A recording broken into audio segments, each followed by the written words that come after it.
Hey friends, Ryan Dohrn here answering your listener questions. Thanks for sending them in to ryan@ryandohrn.com. I love these listener questions. It's great. All right, we've got a question here. Renee from Florida. Hey Ryan, my marketing department insists on mass emails and they seem to not be working anymore. Is it a COVID thing or is it just a thing? Great question, Renee from Florida. I'd like to give you my opinion. And you're welcome to place comments, friends, because I'm going to get some hate mail for this from all my marketing friends that are out there. All right. It's not that mass email marketing doesn't work. I just find that a lot of marketers anymore are getting a little bit lazy in the way that we're writing these. We're not highly relevant. They're way too long. They're not timed correctly and that type of thing. I think people have become overwhelmed as we sell here in our post-pandemic selling world. People have become overwhelmed. Their inboxes are really, really full.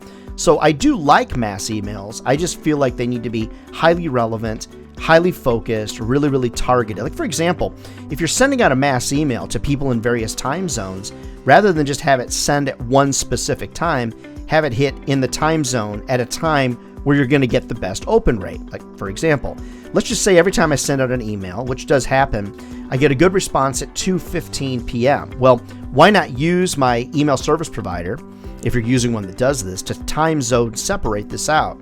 If I know 2:15 is good, and I know I'm going to get a good response, I want it to hit at 2:15 in every time zone.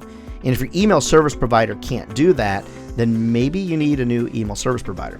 What I would tell you, though, is that in the outside sales business, where I mostly live, I do some inside sales too, I can't rely on mass emails to bring in that business. I've got to get out there and rattle trees, shake trees. I've got to get out there and talk to people. I've got to be picking up that phone. So it's not that mass emails are ineffective.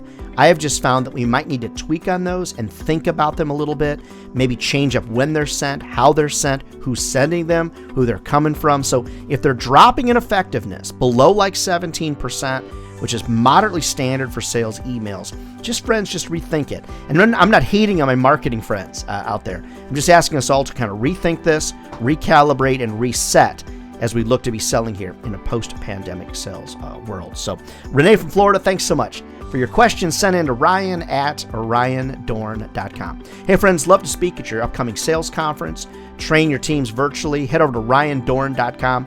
Happy to give you a quote on that. And just remember, friends, if sales was easy, everybody would be doing it. And they're not. We're not crazy, friends. We are the chosen few, chosen to get out on the streets and sell the various products and services that our bosses want us to sell and is going to feed our family for a lifetime. All right, we'll see you next week for more listener questions. Take care.